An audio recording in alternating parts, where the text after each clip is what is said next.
a hacer un slime a la madre sin activador. Paso número 1, pega y alcohol, obviamente. Esperen que mi hermana les va a grabar aquí para que se vea el slime. Aquí sigo echándole alcohol. Viene un toquecito de azul, un toquecito azul, porque el slime va a ser azul. Sí, porque el slime lo quiero azul. Así, porque este azul es fuerte. Bueno, aquí vamos. Chaca, chaca, chi, chaca, chaca, chaca, machuquem.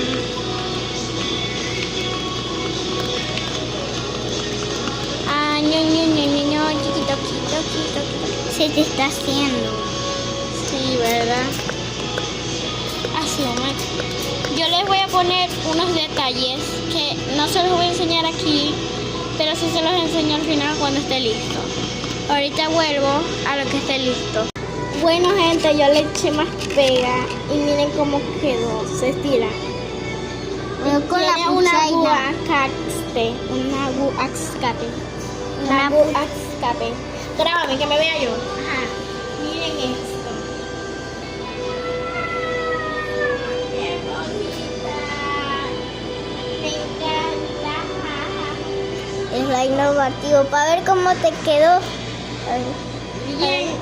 Bien de textura. O sea, Para ver cómo te quedó. solamente con pega y alcohol. No puede ser que me quedo. No, ya, déjame. Está bien Mío. suave.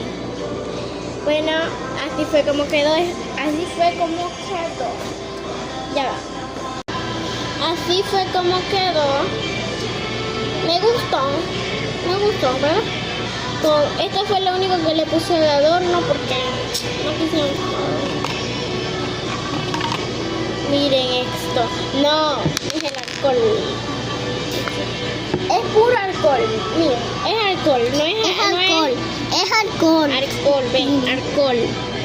No es activador. Yo no tengo activador, o sea. Se nos acabó el activador. Ni siquiera tenemos. Nunca hemos tenido activador. Y pues con alcohol se hace rápido. Y si ustedes quieren una plastilina, dejen en los comentarios que nosotras les tenemos tutorial para la plastilina. Goodbye.